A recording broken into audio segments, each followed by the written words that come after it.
Pessoal, vamos começar então?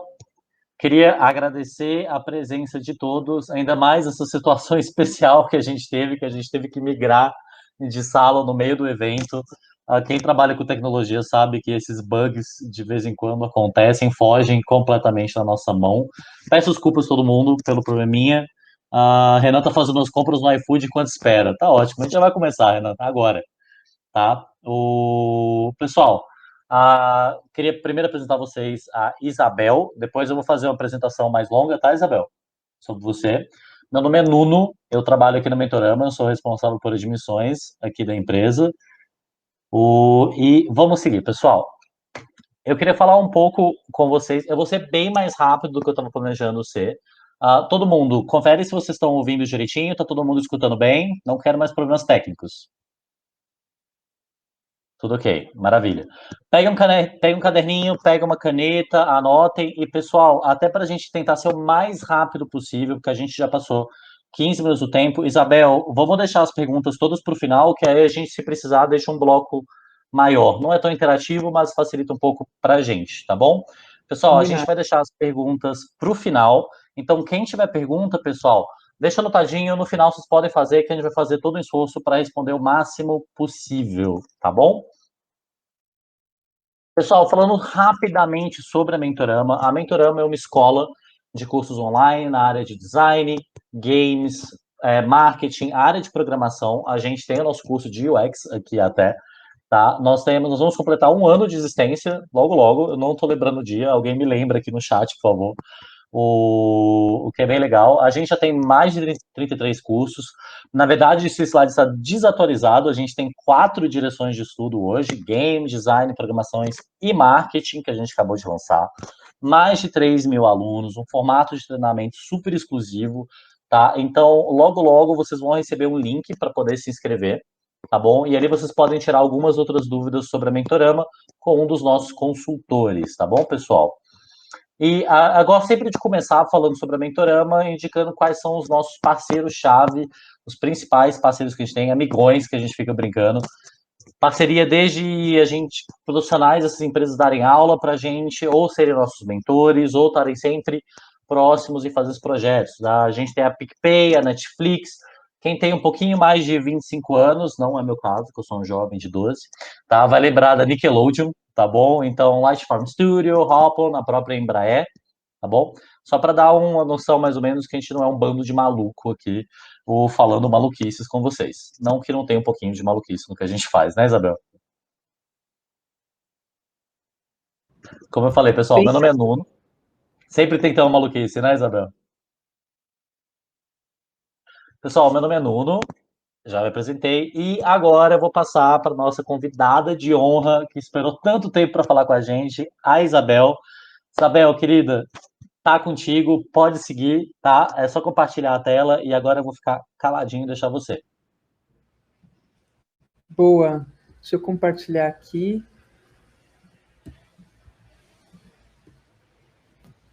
Vou falar a famosa frase. Estão vendo a minha tela, gente? É a frase de 2020, 2021. Eu tô vendo sua tela, Isabel. Boa. Então vamos lá. Primeiro, obrigada aí pelo convite. Acho que contratempos fazem parte. Eu optei por trazer aqui um assunto que eu adoro falar, que é a etapa pré-protótipo, todo o planejamento de design, como a gente se organiza, como a gente chega um pouco nos nossos problemas, tem um approach com os usuários. Então, acho que eu considero uma das fatias mais importantes aí, quando a gente está falando em product design. Vou me apresentar um pouquinho. Eu sou a Bel, podem me chamar de Bel.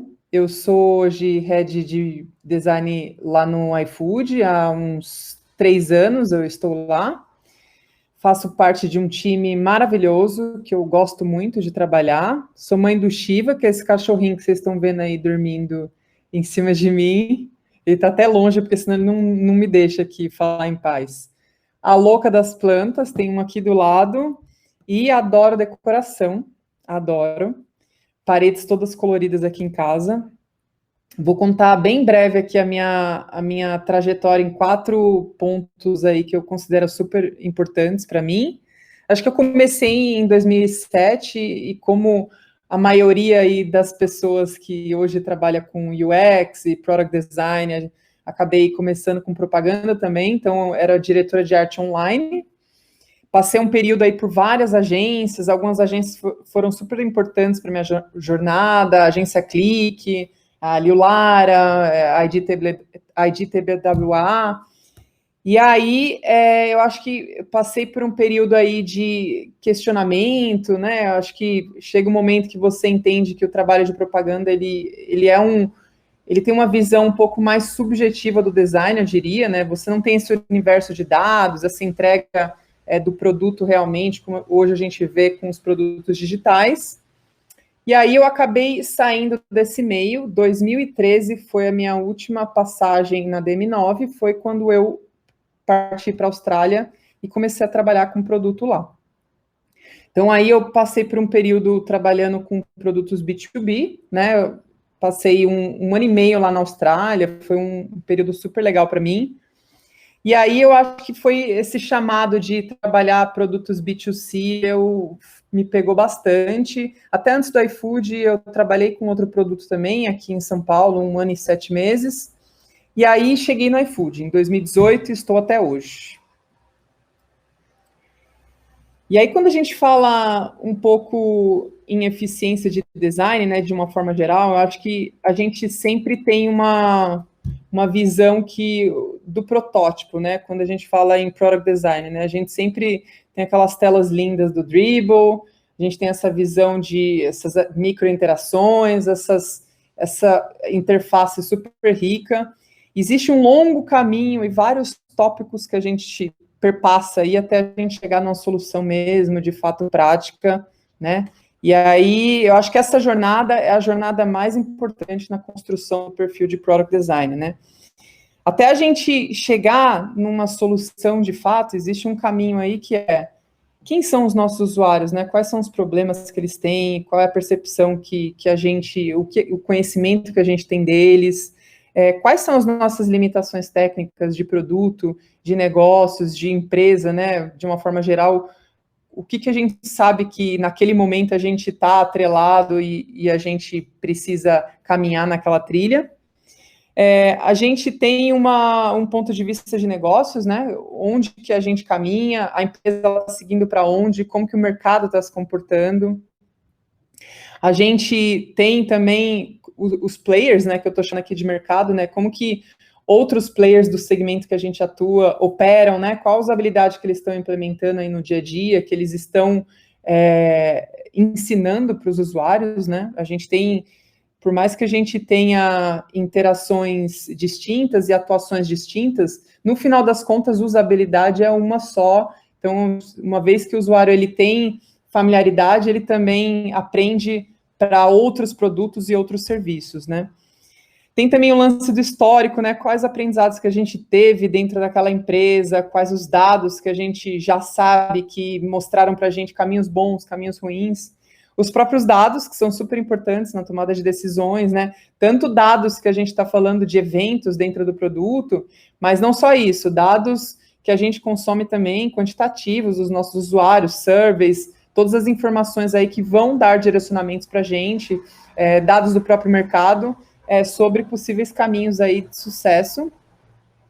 E um ponto que é super importante também, que é a maturidade que a gente está de determinados assuntos, né? Até onde a gente vai, se é um assunto com a maturidade ainda muito inicial, se a gente ainda precisa, se a gente começa mais simples para, de fato, seguir. Então, acho que quando a gente coloca o problema bem mais próximo de protótipo, né, que é a realidade das telas, wireframes, experiências, a gente vê que fica um super universo para depois, né? E o que geralmente acontece são refações, é você voltar em pontos do passado, né? Tanto, eu vou dar um exemplo aqui hipotético, tanto quanto a gente às vezes está trabalhando numa solução e a gente não teve essa troca com o time de engenharia, né? Daqui a 2 semanas a gente vai trocar, desenhamos uma solução ou trabalhamos e gastamos energia nela, e ela é inviável naquele momento, né? Ou a gente vai trabalhar numa solução e a gente não entendeu o contexto, a maturidade que a gente está dentro daquele assunto, e aí a gente desenvolveu uma estrutura muito ampla para um assunto que a gente ainda precisava aprender pequeno, assim, precisava começar pequeno para a gente aprender um pouco mais. Então, eu acredito que o caminho, de uma forma geral, a gente sempre olha para o todo, a gente sempre quer fazer coisas grandes, implementar e ter uma estrutura aí que se conecte com um todo de experiência que faça sentido para o usuário, mas a gente tem que pensar nos pequenos pedaços, né? Cada designer dentro de uma empresa de produto, ele vai atuar em vários pequenos pedaços, junto com o time de produto, em engenharia, iterações que vão fazer a gente aprender, crescer, e aí, depois, consequentemente, evoluir e criar uma coisa bem grande de verdade. De uma forma geral, assim, eu acredito que existem 4 etapas que eu divido aqui no meio, de uma forma geral, que eu acho que são 4 etapas super importantes para esse processo inicial.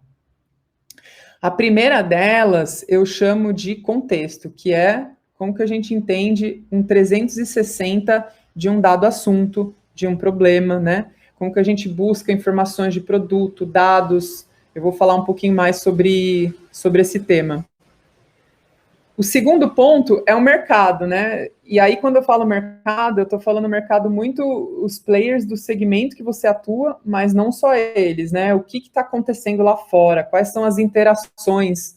Hoje a gente vive um cenário que a gente teve uma curva de aprendizado sobre interação até que expandida, porque as pessoas usaram muito mais tecnologia do que o normal no ano passado. Isso significa para a gente que elas estão mais familiarizadas, com mais interações, né? Então, o que está acontecendo no mercado? O que está acontecendo no mercado de usabilidade, de design, de produtos digitais de uma forma geral, mas o que está acontecendo no mercado dos players, do segmento que você atua? Usuários, que são uma fatia extremamente relevante na construção de tudo que a gente trabalha, né? A gente está desenhando para eles. Então, estamos trabalhando em problemas reais, estamos ouvindo desejos ou impulsos, modelos mentais que fazem sentido para eles. E aí, a última, que eu acredito que é o momento que a gente, de fato, senta para co-criar, para desenvolver um MVP um pouco mais elaborado, né? Então, entrando um pouquinho no contexto, né? Eu vou passar muito trazendo para vocês um dia a dia prático, uma experiência que a gente tem, prática de produto lá no iFood mesmo. Acho que existem 4 pontos quando a gente olha para o contexto. O primeiro ponto é qual é o problema que a gente está querendo resolver, né? Esse parece uma pergunta super simples, mas é difícil chegar no problema exatamente. Por N razões. Às vezes a gente tem um problema de produto, a gente tem um ponto em específico, né, a conversão de algum componente, perda de tráfego, algo que não está funcionando muito bem, mas às vezes a gente não entende o porquê do usuário, né? O problema ele pode ser um ponto específico, que é atuar dentro desse dado ou dessa métrica que a gente quer impactar, mas também entender o universo paralelo disso para o usuário, né? Falta de visibilidade, complexidade de uma feature e assim por diante. O segundo step que eu chamo é o step de dados, né? Quais são as informações que a gente tem sobre esse contexto? Se a gente vai atuar, por exemplo, numa feature de favoritos lá no iFood, essa feature, qual é a conversão dessa feature? Essa feature tem aderência com os usuários, né? Qual é a adoção, a porcentagem da base que utiliza ela todos os meses, todos os dias? Qual é o impacto dela de uma forma geral? A frequência de uso, né? Então, tem várias informações diferentes que vão ajudar a gente a construir essa percepção. O terceiro ponto é qual é o histórico que a gente tem sobre um assunto, né? Às vezes a gente vai e volta em soluções. Pode ser uma solução que às vezes a gente testou num contexto que a gente não tinha disponibilidade técnica suficiente, e aí a gente testou com usabilidade às vezes não tão desejada, e aí a performance do teste não foi boa, porém a gente quis voltar nisso porque fazia sentido, porque a gente viu da perspectiva do usuário no futuro, e aí talvez isso proporcione números diferentes, resultados diferentes. Então é sempre importante saber o que aconteceu antes, né?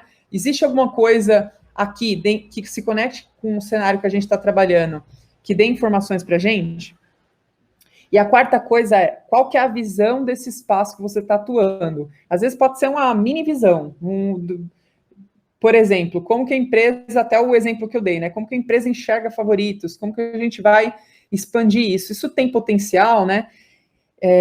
Ou às vezes é uma frente nova de negócio. Essa frente nova de negócio, testamos no MVP. Isso fez sentido. Como que a gente expande isso, né? Considerando que isso é uma grande aposta da empresa.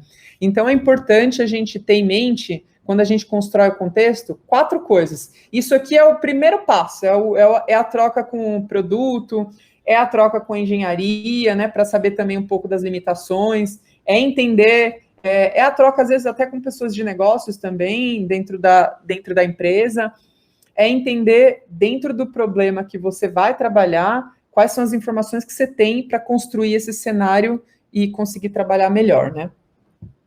Então, eu vou usar como exemplo, eu vou sempre passar o conteúdo aqui utilizando exemplos aí de coisas que a gente trabalhou no dia a dia, no passado, tá? Então, eu vou usar como exemplo uma situação de mercado, né? A gente começou a testar mercado em 2020, isso era uma frente nova de negócio para o iFood, a gente começou o MVP dos MVPs, assim, se eu falar que a gente gastou um dia para entender a experiência completa de mercado, mas aí o processo antes foi bem mais longo, foi isso que a gente gastou. E aí, naquele momento, a gente não tinha uma experiência específica, claro, porque a gente queria validar market fit, queria entender se isso fazia sentido para a empresa. Nesse sentido, o que a gente proporcionou, né? Como o nosso core é muito restaurantes, e é o que vocês, de fato, mais usavam no dia a dia, né? Agora usem mercado também, hein, gente? A gente criou um ponto de acesso que ele era um ponto de acesso com os componentes que já existiam na home de restaurantes. Então, você não via componentes de mercado dentro da home de restaurante, você não via novos componentes específicos para essa experiência. Porém, você via um acesso ali nas categorias, que é o que vocês podem ver ali naquele topo. Quando a gente começou a olhar um pouco para esse cenário de mercado, né, a gente entendia que existia uma alta em relação a delivery, né, de grocers de uma forma geral, todo o contexto que a gente passou e está passando, né, de quarentena, #socorro. Então, a gente sabia que existia um aumento aí na procura de delivery de mercado, mas o nosso tráfego, ele não estava respondendo. E quando eu falo isso, a gente já está falando meio que a experiência de 2020, ela continuou, né? E chegou no momento que a gente, final de 2020, início de 2021, a gente falou, poxa, crescemos de uma certa forma em alguns aspectos, entendemos algumas coisas, agora esse tráfego que a gente está esperando não está respondendo, né? Quais são as perguntas que a gente deveria se fazer num contexto assim? Qual é a conversão das outras categorias? Será que é uma falta de interesse de mercado? Né, aquele componente ali, será que o clique de tráfego ele está baixo porque é o awareness do componente inteiro? Ou porque só mercado em específico tem uma conversão baixa? Será que existe uma procura de mercado pela busca, né? Porque isso mostra indícios para a gente que as pessoas estão interessadas e elas não estão se encontrando na home. E das surveys quantitativas, né? Existe um interesse em consumir mercado? Existe uma associação de marca, de serviço e assim por diante? Então, aqui já tem um super universo de dados que a gente já pode construir, né? Numa simples survey que às vezes a gente envia por e-mail pelos usuários, ou a gente dispara um push, pede permissão, considerando cenário de permissão de dados, né? A gente manda um push, pede permissão para a gente enviar algumas pesquisas para eles e a participação deles, a gente já consegue ter informações aí quantitativas de de uma certa significância da base, e também a gente consegue fazer construir algumas hipóteses de dados para a tomada de decisões nossas ser um pouco mais assertiva. Então, a gente tinha um problema, que era o seguinte: a gente tem um baixo tráfego na home de mercado. Se a gente não tivesse percebido, e os dados de mercado, né, de uma forma geral, mercado que eu digo é compras de delivery para supermercado, elas não estivessem acompanhando uma alta, que é o que a gente o que a gente viu acontecendo em 2020, ainda está acontecendo. E se a gente visse que usuários não tinham interesse, não iam pela busca, não acessavam outras ferramentas, a gente tinha a suposição que usuários eles não querem, usuários não estão interessados, usuários não associam, né? Mas a gente via essa busca e a gente entendeu que isso era um problema de tráfego, né? Então é super importante a gente entender qual é o problema. Ele precisa ser específico para a gente conseguir atuar de uma forma mais eficiente. A gente já sabia, né, pegando um gancho no ponto anterior que eu falei, a gente já sabia que a gente ia para um cenário de várias frentes e categorias diferentes, né, que é hoje o que vocês veem dentro do aplicativo. Então, existia uma vontade da gente caminhar para expandir para esse cenário, né? Então, será que a solução ela precisava ser outra solução paliativa, que nem a gente teve no passado? Ou será que isso demandava uma solução um pouco mais estrutural, mais pensada, né? A gente tinha que analisar ali a home e, de fato, entender qual que era o potencial. Por research, né, a gente sabe, existia um interesse e uma certa busca de itens de mercado nas nossas ferramentas comuns, né, que é a ferramenta de busca global, porém, vários usuários, eles não viam, não sabiam que existia mercado, né, então a gente tinha um problema de awareness. Então a gente começou a entender que existe, de um lado, um problema que é baixo tráfego, e o outro, na perspectiva do usuário que se conecta ao problema de produto, que é baixo awareness. Eu não sei que tem mercado, eu não vi esse item lá nas categorias na parte superior do app. Então, dentro disso, existe um super estudo que a gente fez, eu vou trazer ali nos tópicos posteriores. A gente fez um estudo bem elaborado, porém, entendendo que a gente tem um problema de awareness, entendendo que o nosso futuro era um caminho para expandir mais essas categorias, dar mais espaço para elas, né? Crescer muito mais nesse sentido, a gente trabalhou pensando nesse cenário, considerando esse cenário, considerando o cenário do usuário, dados e o futuro que a gente queria chegar. Então, o que a gente construiu? Uma home paralela. Por quê? A gente entendeu que o cenário anterior, a gente tinha um problema de hierarquia de informação. A home de mercado, ela tem uma relevância tão grande quanto a de restaurantes, porém ela estava contida dentro do cenário de restaurantes. E aí ela mostrava para o usuário uma visibilidade menor e um peso menor, né? Então, acho que a gente, como designers, tudo que a gente transmite, tudo que a gente desenha, cria comportamento, né? Então, o cenário que a gente tinha anterior estava criando um comportamento de menor visibilidade, de menor impacto e menor acesso. E aí, dentro disso, qual foi o outro ponto também que a gente chegou à conclusão, a partir de tudo que a gente viu e de tudo que a gente mapeou? Existe uma vontade, existe um dado indicando que essa procura é real, o mercado fala para a gente que essa procura é real, mas não tem awareness porque os nossos próprios usuários falaram para a gente.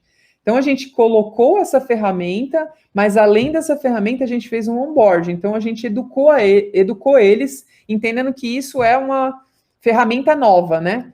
É uma vertical nova. Então, como que a gente conta para eles que, olha só, antes a gente só tinha restaurantes, agora a gente tem todo um universo novo aqui que você pode pedir com a gente. Então, quais são os pontos que a gente tem a partir daí? O problema é essencial estar bem claro e bem específico. E aí, dos dois lados, tanto na perspectiva do produto, como na perspectiva do usuário. Eu vou dar um exemplo aqui, eu até marquei exemplo de problemas mal definidos, né? Melhor adição de item na sacola. Tá, melhorar o quê? Por quê? Para quem? Qual é o usuário? Aí eu vou dar um problema de uma forma mais específica. Diminuir erros de adição de sacola quando temos itens obrigatórios.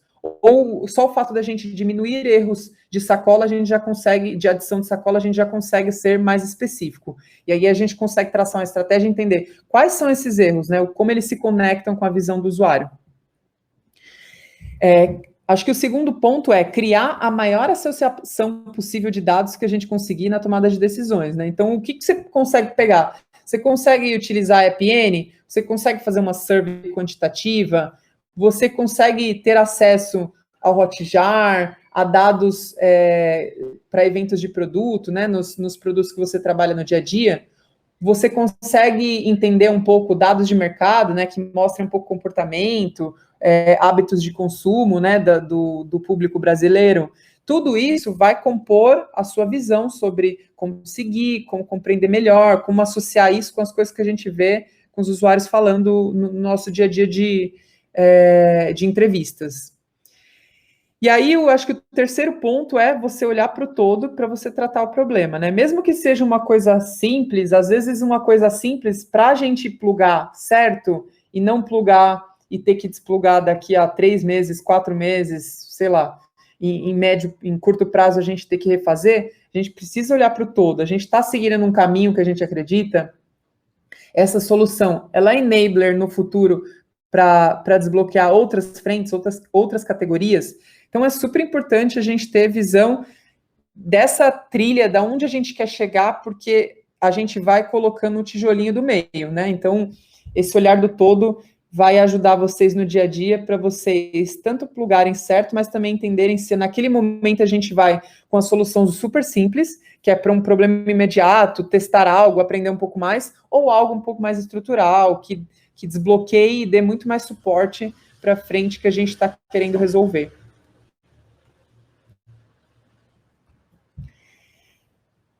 O segundo ponto, e que eu gosto muito, porque eu acho que a gente aprende muito com o mercado, né? De uma forma geral, a gente aprende muito com os nossos players, a gente aprende muito com outros produtos de outras áreas, outros segmentos. Então, existe um ponto super importante que é a gente olhar para o mercado. Em primeiro lugar, a gente olhar para os nossos competidores, né? Como eles fazem. Não necessariamente para a gente olhar e traduzir literalmente, até porque a gente tem que absorver aquilo, tentar entender contexto, né? Não necessariamente porque está daquele jeito funciona e é maravilhoso, né? Então, mesmo assim, a análise é super importante para a gente aprender um pouco, ter outras visões, explorar. E outros segmentos. Acho que a gente fala muito lá que quando a gente, em termos de usabilidade, em termos de experiência do usuário, todos os produtos ensinam interações para a gente, principalmente produtos que estão muito no nosso dia a dia, né? Então, a gente, às vezes a gente trabalha num segmento muito específico, no nosso de food, por exemplo, mas por que não a gente olhar para o TikTok? Por que não a gente olhar para o Spotify? Por que não a gente olhar para o Instagram? Acho que a gente tem muito que aprender nas interações que eles utilizam.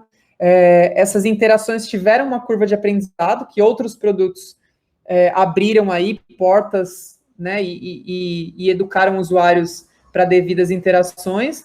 E isso é ótimo para todas as pessoas que consomem tecnologia. Isso indica que a gente tem mais espaço para experimentação e a gente pode trazer mais coisas também para testar no nosso dia a dia, do nosso produto, do nosso segmento.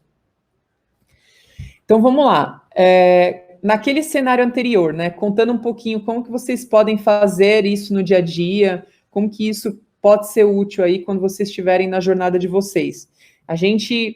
O que a gente estava buscando, e até para vocês estruturarem isso, e não como uma verdade, né, não achar referências ou olhar um pouco dos outros produtos e ter aquilo como uma verdade. A gente sempre tem que analisar de uma forma crítica, né? Eu estou vendo isso, será que eles fazem assim por causa de algum ponto específico? Qual que é o mercado deles? Qual que é o momento de empresa deles?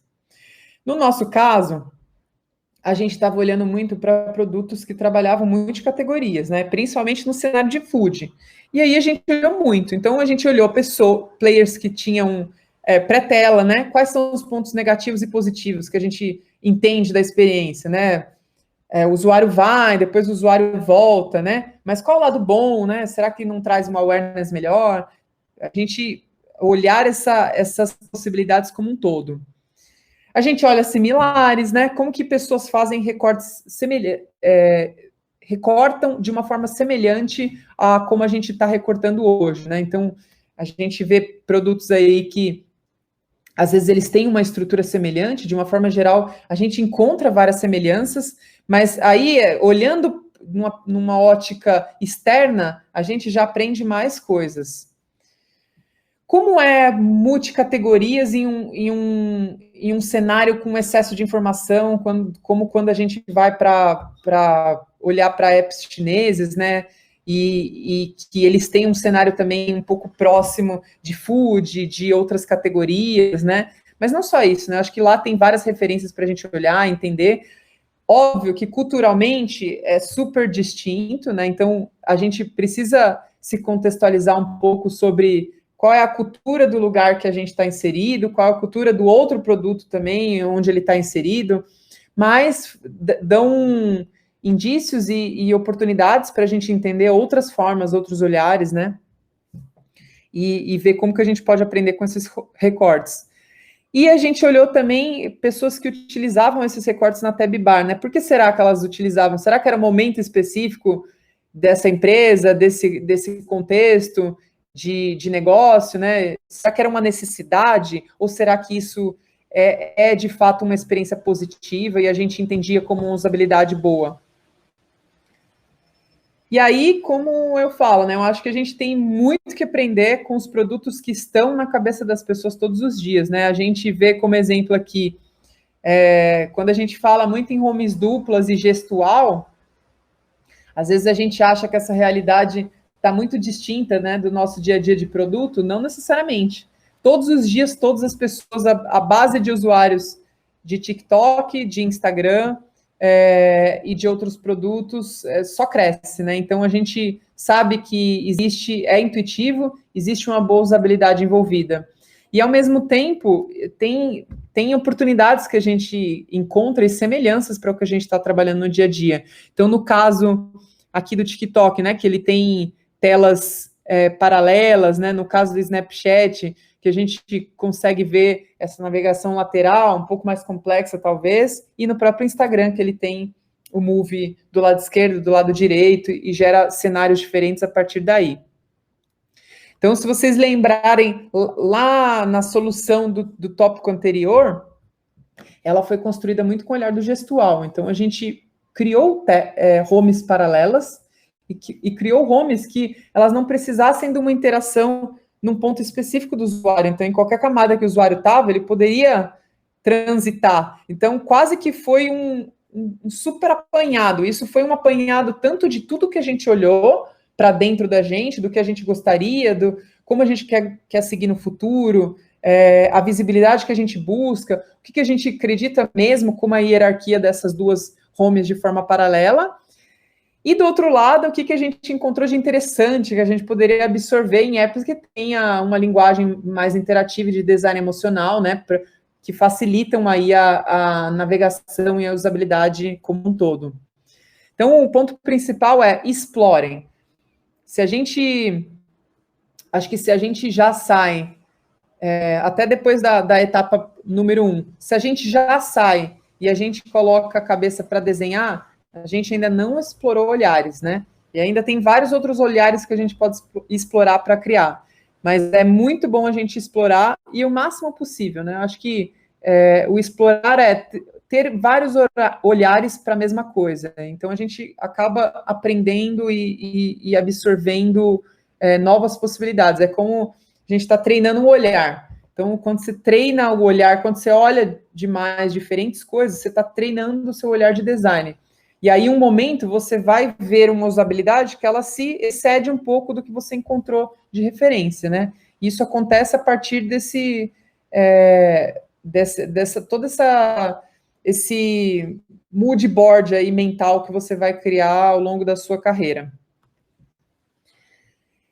Construa um bom Figma de bench. Eu acho que isso é um documento. Esse documento a gente costuma, quando a gente faz esse tipo de análise, a gente chama de audit. E esse é um documento que a gente compartilha com várias pessoas, não só com designers. A gente compartilha com produto, a gente compartilha com engenharia, com negócios. É a forma da gente dar uma overview para as pessoas sobre um determinado tema, definir o que a gente acredita que é bom, definir o que é uma usabilidade não boa, e até apresentar um pouco um overview de quais são os nossos maiores gaps, olhando para esse cenário como um todo, né? Então é importante super a gente desenvolver um Figma completo com todos esses bens.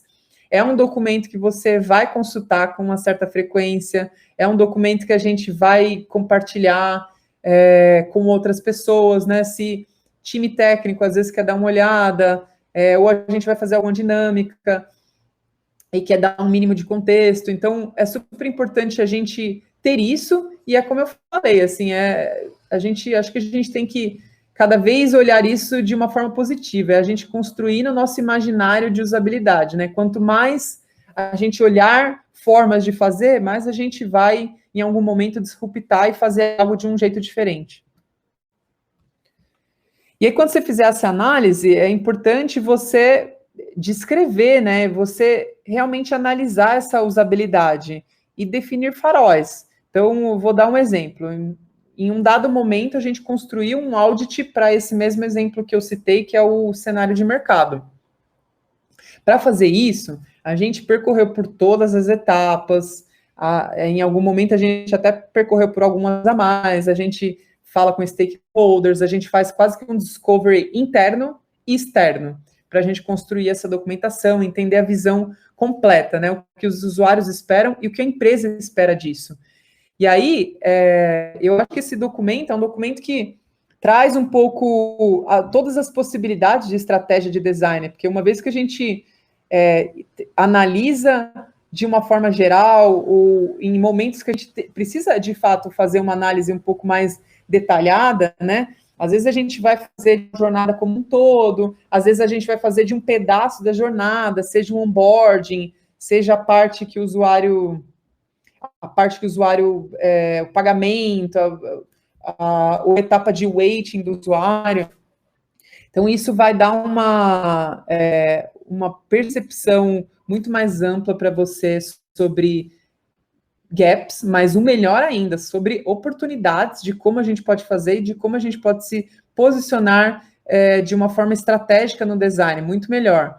Além disso, uma vez que a gente documenta pontos da usabilidade, a gente desenvolve faróis, a gente está dando um overview sobre quais são os nossos maiores gaps, né? Quais são os espaços que a nossa experiência está vermelha? Quais são os espaços que a nossa experiência está verde?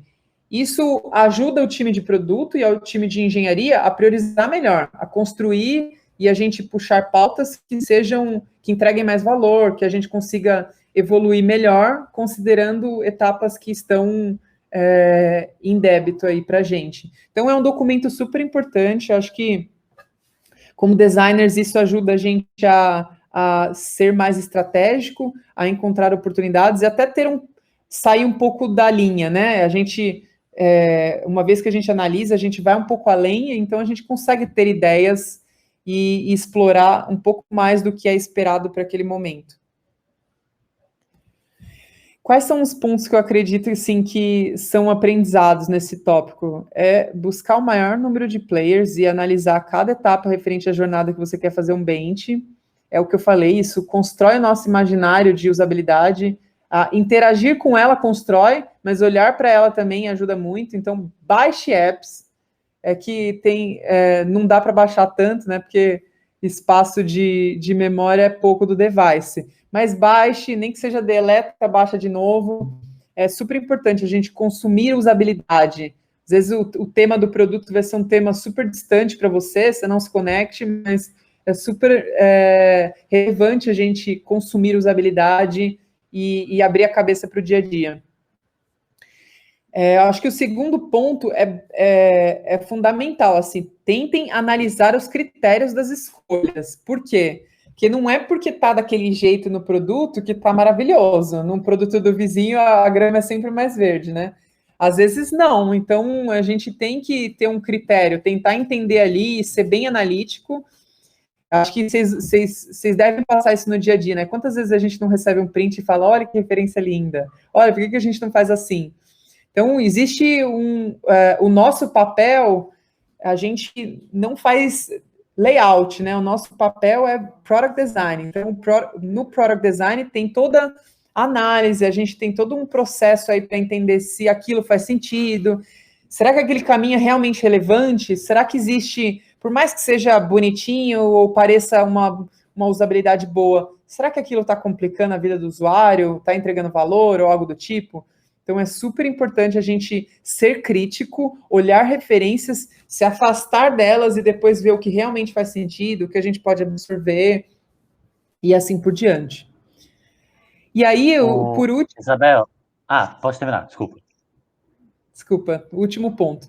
Por último, crie um documento claro e fácil, assim, não façam como eu já fiz no passado, não façam Keynote. Acho que o nosso papel o designer fundamentalmente é um facilitador, é uma pessoa que transita muito entre várias áreas. Então, todo documento de design no Drive ou da forma mais compartilhável possível, para a gente compartilhar o conhecimento em várias etapas diferentes, né? O nosso dia a dia existe uma construção para a solução, né? Então, como que a gente cria esses compartilháveis de cada uma delas e vai dividindo com essas pessoas, fazendo com que elas venham junto com a gente, para a gente ter essa narrativa aí alinhada com todo mundo. A questão do Keynote mesmo, eu sofria com quem usava, era terrível. Ô, Isabel, o pessoal tá falando muito aqui que achou o Figma interessante. Hoje você acha que é uma ferramenta indispensável para quem quer trabalhar com UX? Olha, eu vou te falar que o Figma, ele salvou todo o trabalho de design na quarentena e colaboração, principalmente.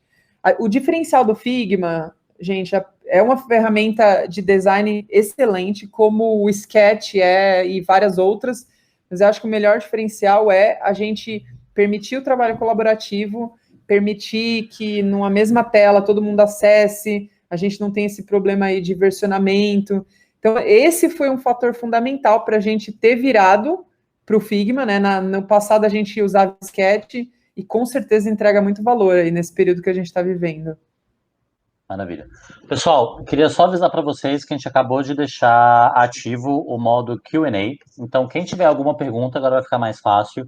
Tem um botãozinho embaixo de uma interrogação, é só apertar ele e fazer suas perguntas. A gente vai tentando responder mais para o final. E como o pessoal estava interessado sobre Figma, Isabel, eu vou falar um pouquinho sobre o curso de profissão UX Designer aqui da Mentorama. Vou passar bem rápido, tá, pessoal, para não perder muito tempo de vocês. Pessoal, basicamente, a ideia da Mentorama, quando a gente monta todos os cursos, é ir para iFood, ir para PicPay, ir para diversas empresas e perguntar, tá, o que vocês estão precisando?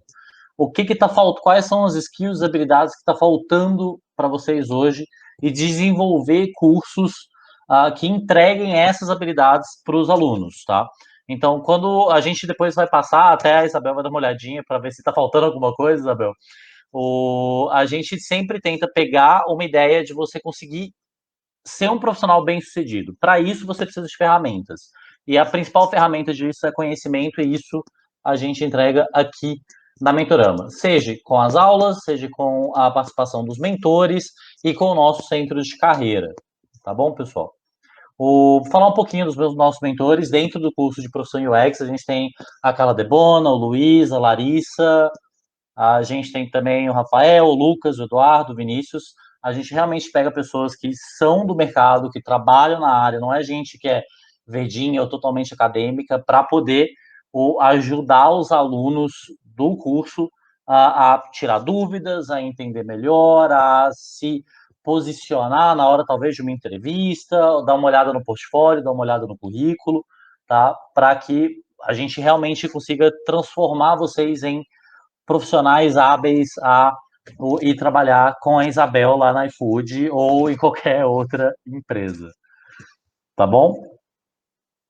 Aqui a gente tem alguns dos trabalhos dos nossos mentores, só passando rápido para vocês verem. Tá? Como é que funciona aqui na Mentorama, pessoal? Eu vi alguém fazendo uma pergunta dessas, acho que foi na outra sala, né? No Before Times. As aulas da Mentorama, elas são. Você assiste elas online, em qualquer dispositivo. Por favor, assim, gente, de Nokia 1100 para cima, tá? Não pode ser tão antigo. Um laptop, um smartphone, vocês conseguem ver com acesso à internet. Você faz as atividades que tem dentro da plataforma nossa, conversa com os mentores, tira dúvida, tenta entender melhor alguma coisa que não tenha sido absorvida e no final você defende um projeto de conclusão. Normalmente esses projetos, eles são casos reais, tá? A gente usa alguma das nossas empresas parceiras para que a gente possa trazer casos do mundo real para vocês, até para vocês já irem criando esse portfólio. Vocês têm um mentor individual, ou quando a gente fala mentor individual, pessoal, são pessoas que estão disponíveis para vocês poderem tirar dúvidas em relação ao curso. Então, vocês têm acesso a eles através da plataforma ou através de fóruns. A gente tem um grupo de Telegram também que vocês podem falar com esses profissionais para poder tirarem suas dúvidas. Ana, fica até o final que vai ter um presentinho para você que está falando que os cursos são caros, tá? Vai ter um desconto bem especial para quem viu esse webinar. Eu até dei uma chorada para aumentar um pouco esse desconto pelo probleminha técnico que a gente teve mais cedo hoje, tá, pessoal? O sistema da Mentorama, depois vocês podem fazer um trial para poder entender como que funciona, como vocês podem ver. Eu vou acelerar um pouco isso, para não tirar muito do tempo da Isabel, tá? Aqui tem alguns trabalhos de alunos nossos, tá? Analisando as unidades do Inter, com o Nubank, são trabalhos de alunos. A gente tem também toda uma equipe de suporte que dá uma atenção. Galera, quem faz EAD, quem já estudou EAD, a Isabel provavelmente já estudou alguma coisa EAD, eu sei que eu já estudei EAD, suporte em EAD costuma ser uma tragédia, tá? E isso é uma coisa que a gente faz um trabalho muito sério aqui na Mentorama de garantir que vocês vão ter um atendimento muito rápido e muito claro. Estou com dificuldade de acessar a plataforma, minha senha mudou, não tenho robozinhos, tá? Vocês vão falar com seres humanos que vão tentar dar o melhor suporte para vocês. E, claro, a comunidade que a gente cria. Gente, são mais de 3 mil alunos na Mentorama hoje, pessoas da área de design, programação, games, marketing, e vocês conseguem ter o acesso a essas pessoas. Pessoas que, às vezes, têm as mesmas dificuldades que vocês têm, pessoas que vocês decidem virar sócios, decidem montar projetos, decidem contratar no futuro, quem sabe, por alguma coisa, entendeu? Então, é muito importante esse senso de comunidade que a gente tenta criar. E para quem está perguntando de parcelamento, pagamento, desconto, no final eu vou falar mais um pouquinho, mas acabou de aparecer um botãozinho aqui em cima. Pessoal, cliquem nele, vai ter um desconto especial para vocês. No finalzinho eu falo qual é o valor e um dos consultores da Mentorama vai entrar em contato com vocês hoje ainda, tá? Para tirar qualquer dúvida que vocês tenham sobre o curso. E não se esqueçam, aperte o botãozinho para garantir o desconto. Quem não apertar não vai ganhar o desconto, tá bom? Isabel, tá de volta contigo, querido. Boa, vamos lá. Então, a gente chegou na parte mais esperada, que é a etapa que a gente fala com os usuários, né? Como que a gente entende a visão deles e, principalmente, a gente entrega valor, né? Trabalha em ferramentas que fazem sentido aí no dia a dia de uso. Existem várias formas da gente entender isso. A primeira delas é quando a gente busca os usuários para a gente entender comportamento, né? Como que a gente vê essas pessoas, aqui eu usei como exemplo, né? Como que elas veem o iFood, como é o hábito de dia a dia delas, hábito de consumo. Segundo ponto é a usabilidade. Tudo que a gente trabalha, como que elas estão interagindo, as ferramentas estão funcionando, estão sendo intuitivas, existe algo travado, existe muita fricção no dia a dia. Todos os testes de usabilidade ajudam a gente a entender esses pontos melhor. O terceiro passo é como que a gente cocria com os nossos usuários, né? Eles têm uma visão muito relevante para a gente no que a gente está construindo. Será que se eles veem uma área ou eles veem algo de uma forma muito específica, será que isso não está na cabeça de mais pessoas? Então, a gente permitir essa cocriação em algumas etapas é super importante para a gente entender o que está na mente deles, o que eles estão buscando, né? Como que a gente pode trabalhar para ajudar eles de uma forma melhor. E o quarto ponto é quais são modelos mentais. Modelos mentais é quais são os padrões que a gente encontra para várias pessoas, né? O caminho a hierarquia que você escolhe para uma tomada de decisões de uma determinada informação, o que vem antes, né? Você escolhe o nome do restaurante ou o tipo do restaurante, ou você vai escolher a categoria dele? Você vai escolher primeiro se é uma comida italiana, se é uma comida vegana, vegetariana, né? Então, os modelos mentais permitem a gente encontrar padrões aí de pensamento, de processos de escolha. E aí eu vou contar sobre uma outra coisa que a gente fez em 2018. Quando eu entrei no iFood, janeiro de 2018, era um cenário que a gente tinha uma experiência diferente. E aí a gente tinha uma coisa, um card lá embaixo, que ele não tinha a tab bar, e a gente tinha um card lá embaixo, que é o que vocês encontram aqui, vermelhinho. Esse entrega em Rua Silvio Prats, 625. A gente chamava esse card de contexto, na época. E aí a gente passou por um processo de usabilidade. Por quê? Porque a gente tinha vários problemas que a gente acreditava que vinham a partir desse card, né? A gente tinha problemas do tipo endereço. Pessoas compravam para endereços distintos e elas só percebiam na sacola. E aí a gente tinha que cancelar o pedido, porque a pessoa pediu errado. Outros problemas que a gente tinha. Dentro desse card, a gente tinha várias funções diferentes, 4. E esse card, ele era super dinâmico. Então, quando você clicava no profile lá em cima, era uma coisa, ele se tornava um acompanhamento de pedido, por exemplo.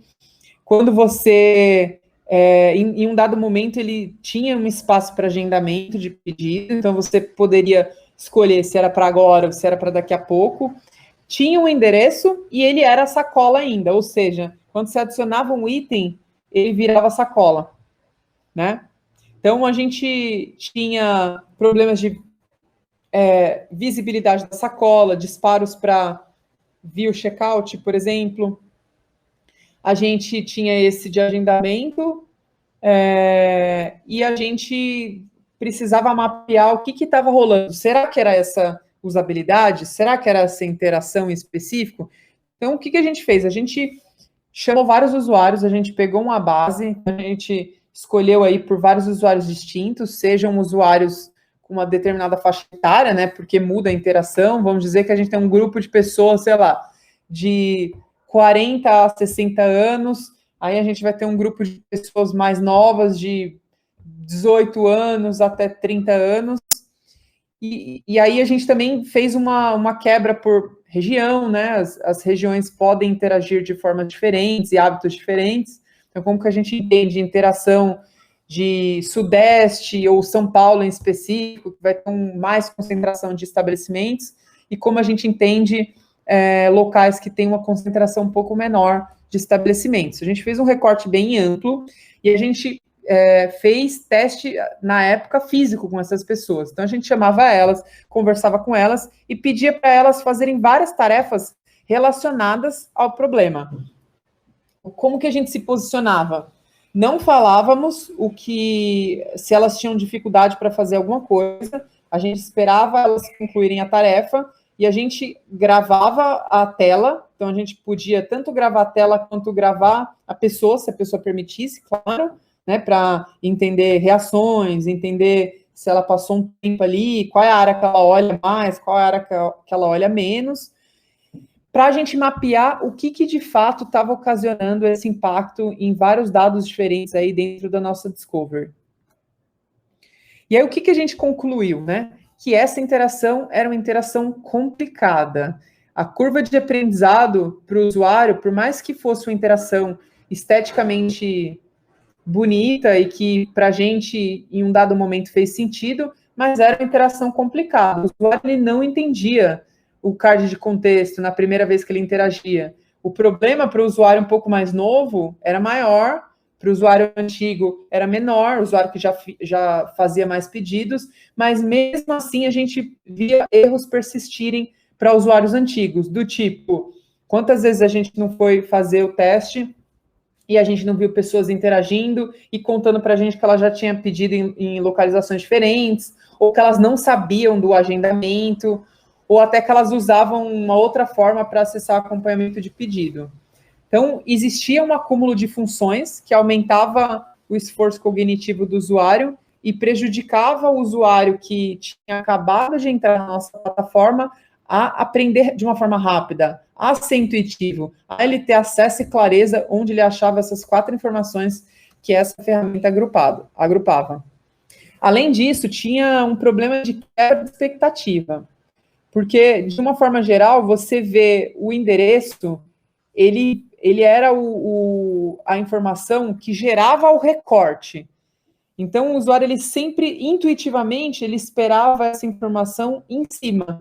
Por quê? Porque, como hierarquia, isso montava toda a oferta deles. E também porque isso existia um imaginário já do usuário buscar essa localização em cima. Então, quantas vezes a gente não foi fazer testes e o usuário, ele estava, principalmente usuários novos, né, quando a gente foi mapear essa dificuldade para usuários novos, ele sentia dificuldade em encontrar sacola ou encontrar o lugar do endereço que ele estava buscando na parte superior. Então, existia uma quebra de expectativa na lógica mental do usuário sobre onde e como isso deveria ser posicionado na experiência. E aí a gente já tinha um pouco de clareza dos maiores problemas que o usuário poderia enfrentar. O que aconteceu no meio do caminho, né? Para eu não dar um pulo aqui muito, muito grande. No meio do caminho, a gente começou a explorar, a gente puxou várias informações, a gente sabia que a gente precisava criar mais camadas de interação na nossa jornada, né? Porque antes não tinha tab bar, então a gente só tinha uma etapa de informação, que era aquela, né? A home. E quando você tem a tab bar, você tem 4 espaços, né? Que é a tab bar que a gente tem hoje. Você tem o profile, você tem a busca, área de pedidos e a home. Então, a gente começa a ter uma especialização melhor do conteúdo, mais visibilidade, mais clareza e acesso para outras áreas, menor canibalização de espaço. E aí, a gente entendia que existia um caminho muito forte para a gente começar a agrupar essas informações de outras formas e criar mais base estrutural para a gente interagir melhor com o usuário. O que a gente fez? E isso é bem legal para vocês terem a visão de como a gente pode explorar de uma forma ampla a construção do usuário no nosso dia a dia de produto, né? A gente fez um workshop de modelo mental. Por quê? A gente não queria levar protótipos prontos para o usuário, a gente queria entender como que ele organizava as informações. Então, a gente extraiu todos os dados que o usuário ele poderia ver dentro da jornada. A gente tirou nome de prato, nome de estabelecimento, avaliações, a gente tirou promoções, cupom, tiramos tempo de entrega. A gente quebrou isso em várias unidades de informações diferentes. Profile. E aí, o que a gente fez? Tanto a gente fez modelo mental para a tomada de decisões, o que é mais relevante para o menos relevante na tomada de decisões, para a gente entender como que a gente ia dispor essas camadas e até dar mais relevância nos espaços que são mais prioritários na jornada para o usuário. E aí a gente também fez um outro passo que era pedir para o usuário agrupar isso. Se você fosse agrupar essas informações, como você agruparia, né? No caso de profile, como que a gente entendeu ali? Qual que é o agrupamento de profile, né? Como que o usuário constrói o espaço de profile na cabeça dele? Ou como ele constrói o que ele busca, o que ele quer encontrar na busca? Quais são os espaços que a gente pode quebrar ali na busca? Na área de pedidos, né? Por que a gente fez ela separada? O que seria esse universo para o usuário de uma forma geral relevante, né? Então, todos esses grupos, eles foram muito baseados em informações que o usuário falou para a gente que são ultra relevantes na jornada deles, são as informações pessoais deles ali de conta, dados de cartão, de pagamento, são todos os acompanhamentos de pedido, histórico de pedido, o contato que, na época, a gente não tinha o waiting evoluído desse jeito, mas todo o contato que ele ia ter ali de waiting e pedir ajuda para o iFood, porém, a home é um espaço de descoberta, né? Então, a gente foi tentar explorar ali de uma forma geral para dar esses passos, quebrar esses espaços mais relevantes para o usuário, e ao mesmo tempo a gente permitir com que ele fale para a gente a sequência dessa tomada de decisões, né? O que vem antes e aí o que é menos prioritário quando ele está se decidindo aí para pedir um prato. Além disso, fomos explorar também com eles como que seriam as estruturas, como que seriam as telas, os protótipos. Aqui você vai ver uma coisa super em baixa, são rabiscos da gente elaborando, que a gente passou por um processo de redesign em 2018, né? Na metade de 2018 em diante, que foi exatamente o trabalho, eu vou até mostrar para vocês aqui, vocês vão ver que a gente chegou bem próximo do que o app é hoje. Até pela essa exploração que a gente fez bem longa. Então, nesse espaço de cocriação, a gente fez algo bem trivial, tanto internamente, a gente fez muito internamente, com o time de operações, com outras áreas que não tem o viés de design de experiência, mas a gente fez também com o público externo, espaços para eles apontarem onde eles encontrariam. Aponta para a gente o que você acha que é isso. Tenta traduzir aqui o que você encontra, o que você espera encontrar dentro desse espaço, né?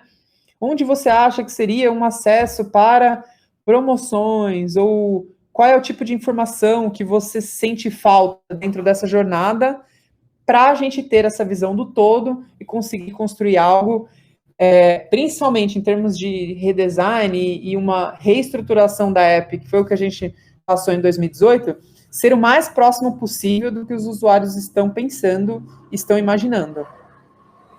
E aí, esse foi o nível de fidelidade do que a gente compartilhou nas etapas, tanto internamente quanto com usuários. Vocês vão ver que é bem próximo do que a gente vê hoje. A Waiting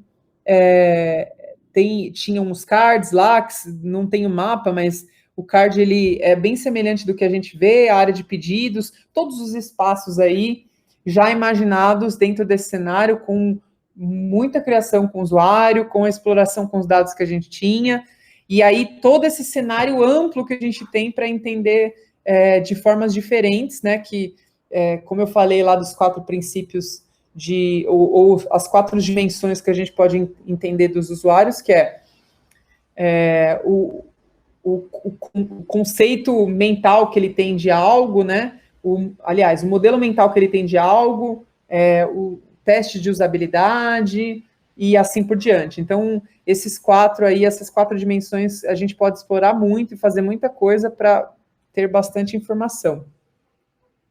E aí, um outro exemplo disso, de um teste também que a gente fez com usuários, ou quando a gente quis explorar muito mais a visão deles, para entender de uma forma quantitativa até comportamento, foi quando a gente estava explorando ter uma área diferente, que a gente ia ter um serviço focado em saudabilidade.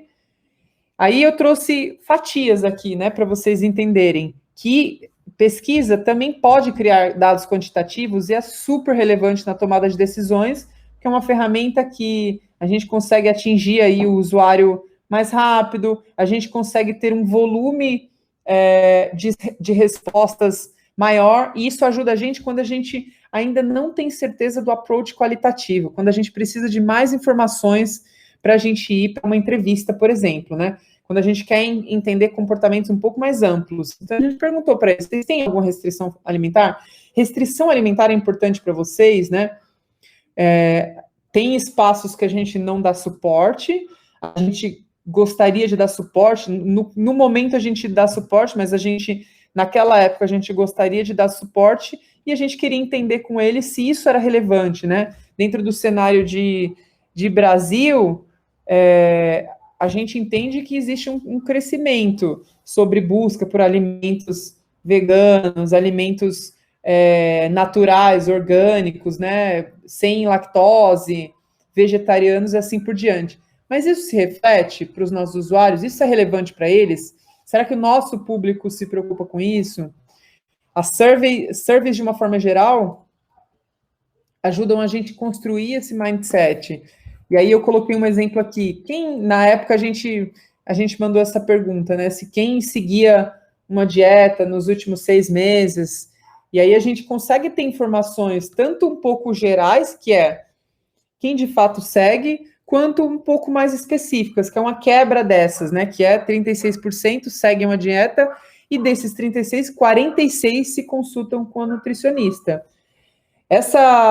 Da mesma forma como a gente vai consumir dados de eventos de produto, dados da nossa plataforma, a gente também consome e proporciona dados para o time das visões dos usuários, da perspectiva deles, de uma forma geral, que vão ajudar a gente a ter até um approach qualitativo nas entrevistas muito melhor, muito mais preciso. As entrevistas qualitativas, elas podem ser amplas, né? A gente entender hábitos e comportamentos, mas a gente também pode ter insumos super de qualidade, eficientes, quando a gente sabe exatamente o ponto onde a gente quer chegar e o que a gente quer descobrir com eles.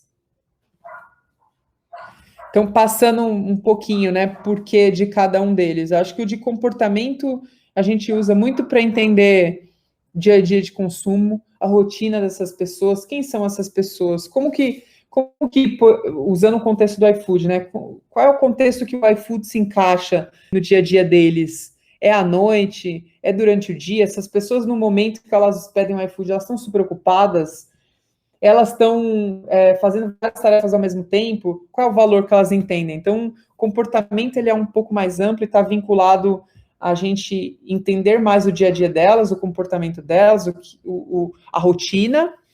A usabilidade, que são tarefas práticas de execução, o uso de protótipos, para a gente entender se está sendo funcional o que a gente está colocando para rodar, intuitivo, a tarefa está sendo concluída, existe dificuldade ou falta de visibilidade em alguma etapa. A cocriação, para a gente entender quais são os desejos deles, o que a gente... É muito legal, assim, vocês têm vários insights, assim, na perspectiva de cocriação, porque a gente acaba encontrando muitas oportunidades, e modelos mentais, que são padrões gerais aí na tomada de decisões, fluxos de informação que a gente cria na nossa cabeça, o que a gente espera ver antes, o que a gente espera ver depois, que influenciam o modo como a gente vai desenhar a jornada. E aí os maiores aprendizados tenta entender, acho que de uma forma geral, entender o universo que a gente acha que se encontra o que a gente quer perceber do usuário, né? Considerando esses 4 aqui que eu mostrei. Se preocupe em fazer um recorte coerente e diverso. Existem pessoas com perfis distintos em quem você vai entrevistar? Existe um recorte distinto de frequência de uso, né? Porque heavy users são diferentes de usuários novos. Ou existe um recorte distinto de idade, de localização? Tudo isso vai construir diferentes pontos de vista, senão você tem uma pesquisa muito enviesada. Então, é importante você conseguir montar uma amostra da sua pesquisa diversa, que considere aí a amplitude que você consegue atingir com o produto que você trabalha no dia a dia, e saiba qual é o olhar do todo para entender qual é o problema para tratar, né? Como que a gente consegue conectar as dimensões que eu discuti antes, para a gente conseguir ser mais preciso no approach de pesquisa com os usuários. Bacana. Isabel, antes de você continuar, pessoal, nós já estamos chegando na reta final, tá bom? Eu vou lembrar vocês de fazer as suas perguntas, a gente vai tentar separar uns 5 minutinhos ali no final, que a gente já se estendeu um pouquinho mais do planejado hoje, tá bom? Então lembra de botar suas perguntas no Q&A, nós vamos tentar responder algumas delas no final, tá bom? E pessoal, tem muita gente perguntando sobre o próprio curso da Mentorama de forma bem rápida, tá? Eu vou passar aqui para vocês. Vocês perguntaram como é que seria a questão do programa do UX Design, acho que foi a Natália ou a Aline que perguntou. Então, a Natália e a Aline, aqui tem alguns módulos, então você vai ver tendências, estilo visual, decomposição, navegação, uma coisa mais focada na área de web design para iniciantes. Depois disso, a gente segue para a área do UX design, tá? Mapa de empatia, design thinking, inglês de UX, métricas, portfólio, por aí vai. Ô, Isabel, tá faltando alguma coisa aí? O que que a gente tem que colocar mais? Acho que é isso aí, é um bom começo, uma boa E no, estrutura. e no final, a gente falou tanto do Figma, hoje a gente tem a parte de Figma também, que é super importante hoje, dentro do curso da Mentorama. Galera, a gente coloca isso tudo muito com a ideia de vocês terem as ferramentas necessárias para virar um profissional de ponta no mercado. Você já vai sair da Mentorama como um profissional sênior, super, ganhando todo o dinheiro do mundo? Não. Você vai sair com as ferramentas para poder pegar a experiência para virar isso, tá? É a nossa ideia. Então, o contato com os mentores, o contato com os professores, esses webinars, essa comunidade e o próprio curso ajudam você a começar nesse caminho. Eu estou vendo que tem muita gente que está perguntando: ah, dá para mudar de área? Ah, o que eu preciso fazer para conseguir fazer isso? Eu vou até pedir para a Isabel responder uma ou outra dessas perguntas no final, mas um bom caminho é com o fazer um curso, focar na sua educação, e a gente foca muito hoje de querer aprender as coisas da marra no YouTube. Nem sempre o YouTube ensina tudo, tá? De vez em quando falta aquela mão mentor, falta aquela mão do professor para ajudar a gente a conseguir seguir, tá bom? Pessoal, além do curso, como eu já falei rapidinho mais cedo, até para a gente não se estender muito, vocês têm orientações 4 por ano sobre a carreira que você escolheu, tá? Você vai falar com um dos mentores para ele poder ajudar a te direcionar. A gente tem 6 workshops diferentes durante o ano que vocês vão participar junto com os mentores. A gente tem um laboratório de design, da mesma forma que a gente tem um laboratório de programação, um laboratório de games e um laboratório de marketing, que é um local que vocês podem começar a explorar esse trabalho e criar esse portfólio, que é extremamente importante para vocês hoje, e essas consultas com os mentores, tá bom?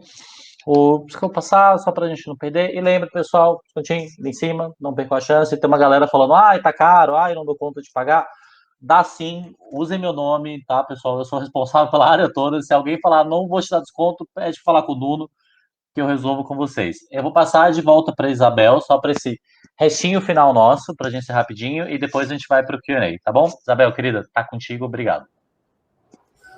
Boa, então vamos seguir para a última etapa aí, sobre cocriação e MVP, né? Como que a gente trabalha junto com todo o time, entende aí outras perspectivas de solução e a gente constrói mais rápido esse caminho para um MVP. Existem 4 pontos aqui para discutir, para a gente colocar num caminho um pouco mais próximo.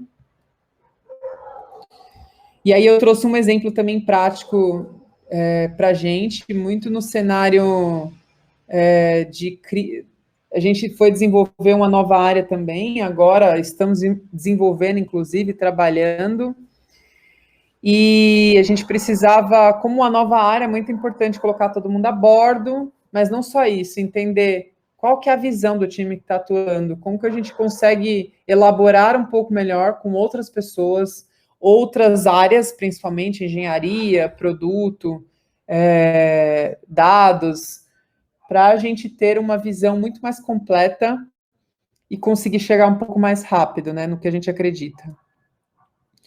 Existem várias ferramentas online gratuitas. Uma delas é o Metro Retro, essa daqui é o metro.retro, para colaboração. Eu acho super legal e super fundamental aí no trabalho de design a gente ter essas ferramentas no dia a dia para a gente conseguir ter outras perspectivas, ouvir o outro, é o nosso papel principal aí de facilitação. Então, uma das dinâmicas aqui que eu trago como exemplo para uso no dia a dia é a dinâmica do não é, faz, não faz. Vai desenvolver uma coisa muito nova, vai trabalhar num espaço ou numa ferramenta ou em algo que não existe um contexto histórico dentro do produto ou do site que você está atuando. abre um espaço para o time explorar, e dentro de um contexto que todo mundo vai ter e vai ser geral para todos, o que você acredita e que todos acreditam que aquela ferramenta é? Nesse momento, é importante se dar espaço, não para cada um ficar abrindo microfone, discutindo, é o espaço para cada um individualmente colocar os seus próprios posts, realmente criar, realmente colocar os seus pontos de vista, né? Segundo ponto é o que essa ferramenta não é, ou o que essa feature não é, ou esse nova área, o novo espaço não é. Aí o que ela faz e o que ela não faz. Isso parece bem trivial e superficial, mas desengaveta aí a percepção do que cada um está na cabeça e ajuda todo mundo a elaborar um pouco melhor. Ou você pode fazer um brainstorm coletivo. Então, como que a gente consegue dar espaço ou usar essas ferramentas ao nosso favor para a gente deixar as pessoas criarem, né? O que uma pessoa do time técnico tem a visão ou tem uma ideia e que talvez eu não tenha tido, e que talvez eu não tenha tido a percepção. Como facilitadores, esse espaço, assim como o anterior, ele é super importante para a construção das coisas novas. Vamos fazer abrindo o microfone, cada um fala o seu? Não necessariamente. Acho que pode ter um processo silencioso, que é o processo que no início todo mundo vai colocar os boards, as ideias e os cards de uma forma geral.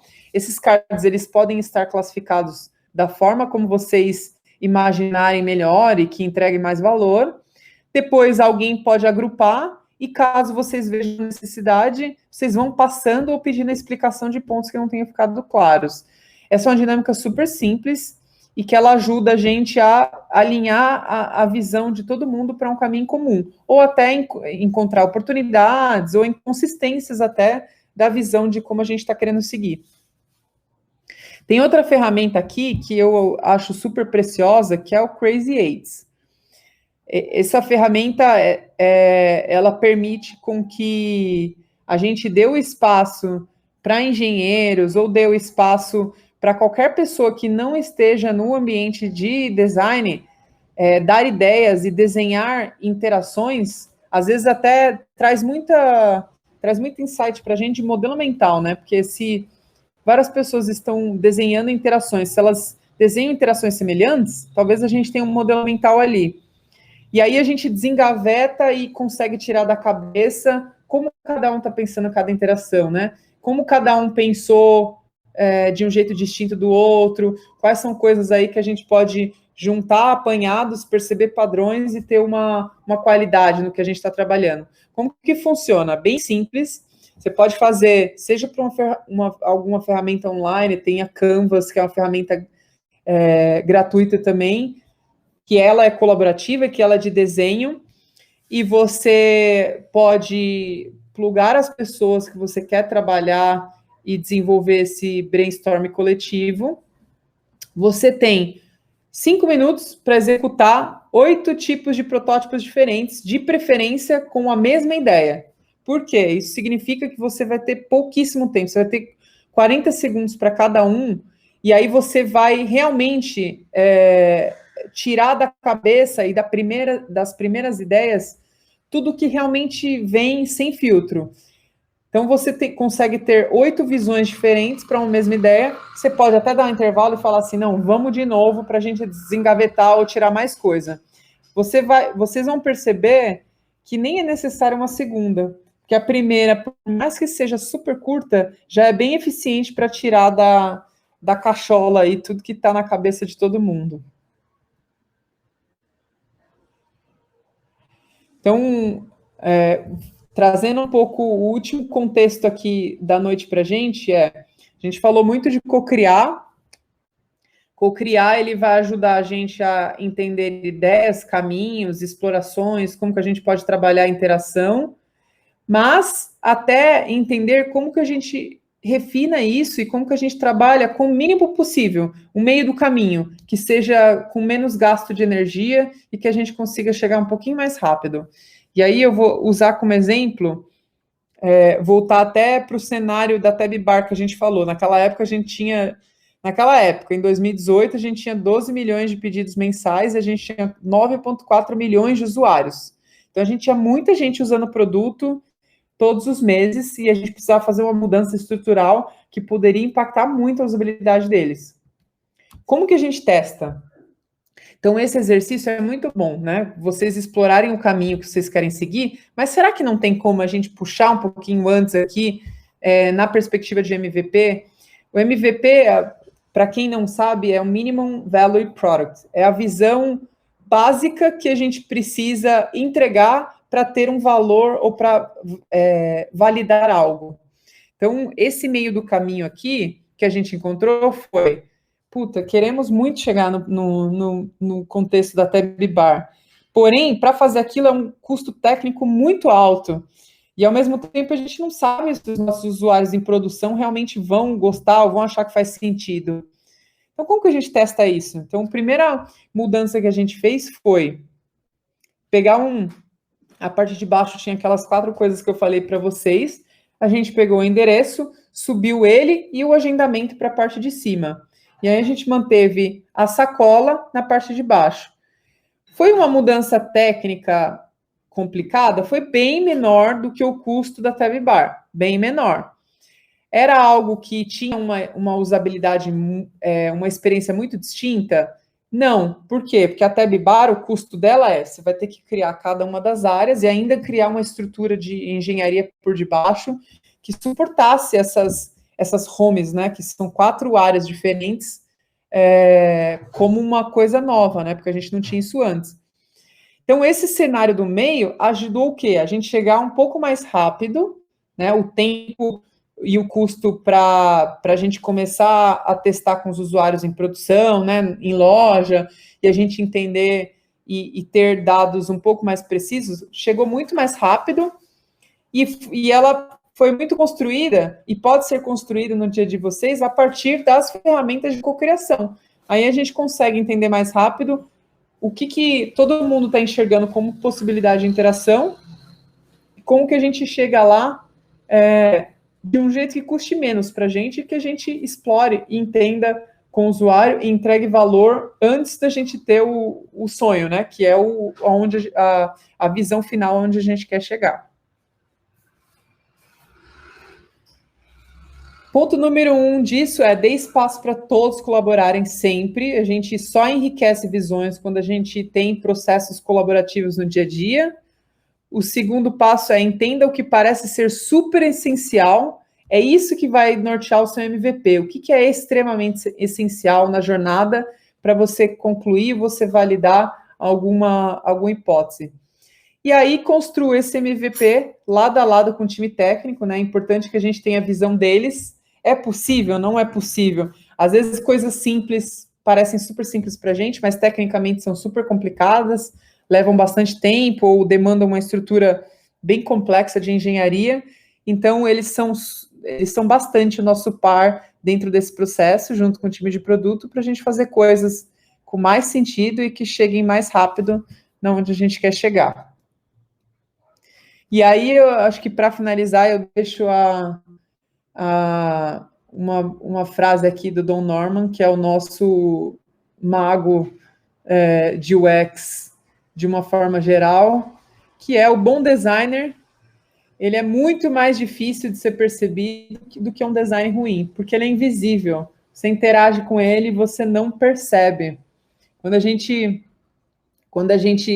design, o bom design, ele serve você, ele flui e o usuário ele tem a melhor experiência possível. Maravilha. E aí, pessoal, o que vocês acharam? Tá todo mundo me ouvindo? Bacana. Pessoal, antes das perguntas, só para quem ficou até o final, eu vou dar uma surpresinha especial para vocês. Quem clicar no botão de desconto vai ganhar essa maravilha aqui, 60% de desconto sobre o valor total do curso, tá bom, pessoal? Então não perca tempo, se inscrevam, clique no botão, tá? E nós vamos partir agora Nós vamos partir agora para o Q&A por mais uns 10 minutinhos, tá, Isabel? Só para a gente não estender muito o horário. Deixa eu começar. O pessoal está gostando. Deixa eu só ir aqui para o Q&A. Isabel, o Mareu ou Amarel perguntam como conduzir uma pesquisa com o usuário através de Google Forms, como que você chega nesse usuário?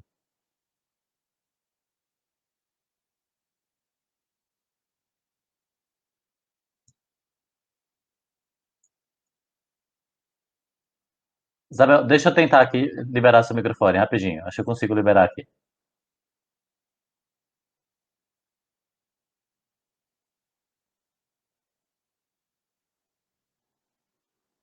Tenta entrar e sair, Isabel. Vamos ver se a gente consegue. Gente, o Click for Meeting hoje, o pessoal da empresa vai receber as reclamações, que hoje ele tá bichado. Consegui. Aê! Isabel, então, pergunta, como conduzir a pesquisa de usuário? Você usa o Google Forms? Como é que você chega nesse usuário, normalmente? Tá, existem várias formas, mas você pode usar tanto ferramentas como o Google Form, que são ferramentas que todo mundo usualmente pratica no dia a dia, ou você pode usar ferramentas pagas, que às vezes vão te dar uma visão de dados um pouco melhor dos resultados, que é a SurveyMonkey. Mas, assim, indiferente da ferramenta, acho que o planejamento de pesquisa é o mais importante para você saber quais as perguntas que você quer fazer, o que você quer tirar de informação desses usuários. Outra pergunta da Natália. Para quem vem de gráfico, quais as dicas que você dá para mudar para Product Design ou UX UI? Legal, assim, eu acho que qualquer curso, assim, é fundamental. É fundamental você estudar minimamente interação, talvez interagir um pouco com livros aí desse universo, né? O próprio qualquer livro de usabilidade aí para te trazer um pouco do contexto interativo. O gráfico a gente tem um cenário que falta essa interação e esse mundo dinâmico de troca que é o cenário do product design e do online. Então, assim, um curso é super importante para você construir uma base. E qualquer livro que possa te introduzir dentro desse cenário minimamente de interação para você começar a se situar melhor, já te ajuda e já é uma super ferramenta para você colocar esse mindset para trabalhar. Perfeito. Isabel, mais uma do Antônio. Se eu me tornar UX design já com a bagagem com desenvolvimento web, é um diferencial competitivo da área? Maravilhoso. Eu tenho vários designers e engenheiros lá no iFood, adoro, porque acho que a construção do design, principalmente quando a gente fala de lógica de componentização, troca com o time técnico, quanto mais conhecimento de desenvolvimento você tem, melhor. Então, é só você abrir um universo a mais ali, que é o universo do design, com certeza você já vai estar com uma bagagem um pouco a mais. Tem uma pergunta que até eu fiquei curioso, eu não sei se você pode responder, tá? Mas o Renato pergunta se durante esse cenário de pandemônio que a gente está passando, se os pedidos de iFood mercado aumentaram bastante ou mantiveram a margem parecida antes da pandemia. Não sei se você pode responder isso, Isabel. Não, acho que assim, não tem problema falar que aumentou, porque o mercado inteiro aumentou de delivery, tá? Então, o mercado de delivery deu uma expandida, pessoas tiveram que consumir mais no delivery, e não só no delivery mercado e food. O e-commerce, ele deu uma explodida também. Então, com certeza a gente seguiu um pouco a lógica de como o mercado está se manifestando aí em quarentena. Bacana, mais uma da Ariane. O UX design precisa de fato ter conhecimento de HTML, CSS, front-end, etc. Não, eu não acredito que o designer precise ter. Isso entrega mais valor porque você entende a lógica por trás. Então, isso te ajuda a preparar a solução no mindset de como isso vai ser construído no código. Então, você já entende o modo como as fotos têm que ser exibidas, ou processamento, ou você entende áreas de clique. Você já tem um mindset que é um pouco do que eu falei da pergunta anterior. Ter o know-how de desenvolvimento, ele ajuda, ele não é essencial. Acho que se você não tem, você aumenta essa troca aí quando você começar a trabalhar com o time técnico, que daí depois você vai pegando. Com certeza não é uma coisa necessária, assim, você não precisa, mas isso com certeza entrega valor. Bacana. E última pergunta, tá, pessoal? Eu sei. A gente não pode passar muito do horário, gente. Ah, o Bruno pergunta se o mercado de UX UI é receptivo para pessoas que não têm muita experiência profissional. É preciso ter um portfólio muito grande para começar? Não, não, senão daí a gente com certeza não é um esperado de júnior. A gente entende que tem etapas de crescimento diferentes para cada nível profissional. O mindset ele tem que estar lá, né? A abordagem sobre essa visão de interação, principalmente num perfil júnior, né? Porque um estagiário a gente espera uma formação completa. O júnior ele já tem algo, né? A gente não espera um designer completo, mas ele já tem algo. Então, pelo menos esse approach inicial de interação, entender trocas com produtos de tecnologia, alguma ferramenta de prototipação é importante, mas não é demandado nem esperado uma bagagem ultra completa. Eu converso muito com os produtores dos cursos aqui do Mentorama, Isabel, e eles sempre falam isso, falam que a maior dificuldade que eles têm de preparar todo o curso e as partes acessórias é isso, é que as pessoas saiam do Mentorama com o mindset certo, que é isso que é a diferença de quem é contratado para quem não é contratado. Né? Fala, Exato. conhecimento é maravilhoso, eles saberem os sistemas é fundamental, mas o pulo do gato, o desafio e o que realmente faz a pessoa entrar no mercado é o mindset. Essa é uma coisa que eles falam, Nuno, é uma coisa que é o desafio gigantesco para a gente lançar um curso. É a gente ser confiante que está saindo galera com esse mindset. Bem, Exatamente. o Isabel, muitíssimo obrigado, do fundo do coração, pelo seu tempo. Peço desculpas aí pelos probleminhas técnicos que a gente teve aqui no final. E mais do que agradecer, Isabel, que eu vou deixar um minuto para despedir de vocês no finalzinho, eu queria agradecer aos guerreiros e guerreiras que ficaram aqui, mudaram de sala, ficaram com a gente, ficaram até o final, uma hora, quase 2 horas de webinar. Tem gente que está aqui que eu estou vendo está desde o inicinho, desde 6h30. Pessoal, muito obrigado. Não se esqueçam, aperte o link de desconto. Nem que vocês falam, eu nem sei se eu quero ou não quero. Só para garantir que vai ter o desconto. Não joguem dinheiro fora, tá bom? A gente não tá, o mundo não tá tão rico assim. Muito obrigado por todos. Isabel, um minutinho para você se despedir do pessoal e aí a gente encerra. Super obrigado, gente. Um prazerzão e obrigada pelo convite também de estar aqui falar. Isabel, você falou que você queria ter apresentado alguma coisa no final, um link, um contato, se eu me lembro bem, ou tô errado? Eu acabei descompartilhando lá, mas quem quiser, se você depois plugar aqui o LinkedIn, me acionem, quiserem tirar dúvidas e fazer perguntas, estou disponível para contato no Beleza. LinkedIn.